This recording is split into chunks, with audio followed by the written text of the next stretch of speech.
Hey there, fellow navigators. Just want to talk a little bit about the boiler off of JNL 59 that we now have here that we brought back from California here a few months ago. It's identical to what we have on 58. Condition-wise, actually is fairly similar as well. Um, and you know, uh, 59 was scrapped in the 1990s. When Bencart Rigging had 58 and 59 down at their yard, and then they decided to cut this one up. And a friend of mine at the time, Dave Rupert, who's the guy that got me into 2-foot gauge, bought this boiler to save it, and took it up to his house, and then a couple years later sold it to the Niles Canyon Railroad out in California, who were thinking of taking it out there and using it to replace a bad boiler on one of their locomotives. Well, that never happened. It sat out in California for, 20 years or better. And then I found out about it being available and was able to purchase it. Bought it for $2,500 and then shipped it back to Ohio here earlier this year. So we started doing a little bit of painting on it yesterday. Basically, what we're going to do is we're just going to prime it, paint it, and set it out here on display all buttoned up until we get around to doing some work on it.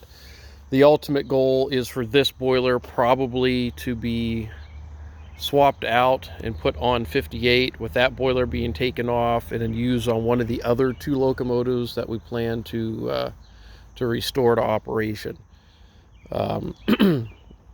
Basically, the locomotives that we have in operation here will all have interchangeable boilers, so that if you have an issue with a boiler, it can be taken out and another one can be put in with minimal amount of effort.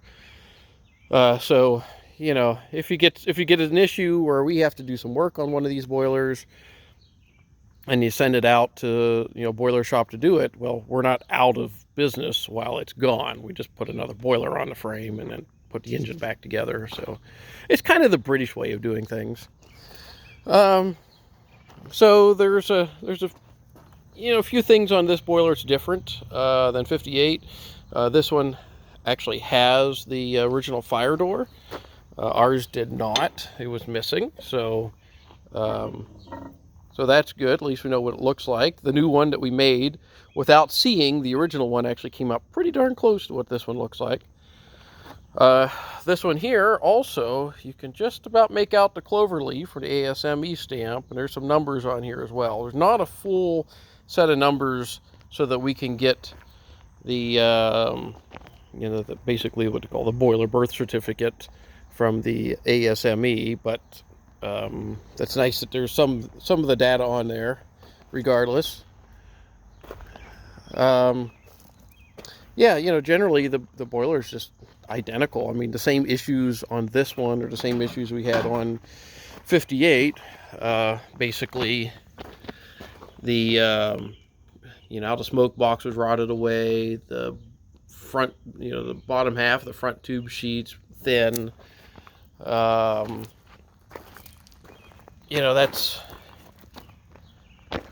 That's to be expected on these things.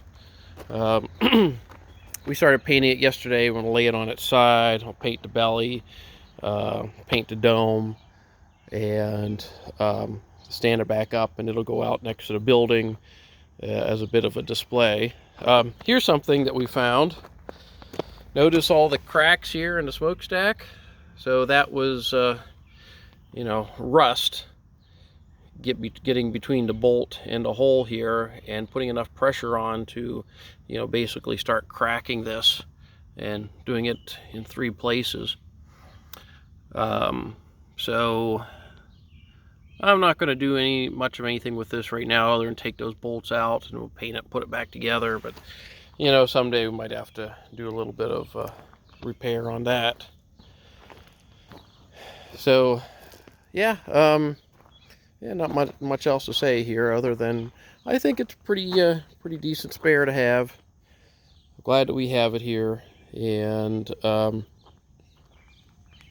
eventually we'll be doing some work on it. Probably another series of videos when we start working on this thing. I think we're going to be running next weekend here. We might have some visitors coming out to see 58 run. We haven't been doing too much here on site this summer, unfortunately. I've been pretty busy with working on the short line railroad that I work for, but hopefully that's going to change sometime soon. I can spend some more time here because we've got a lot of projects to do if we're going to build this tourist train business up.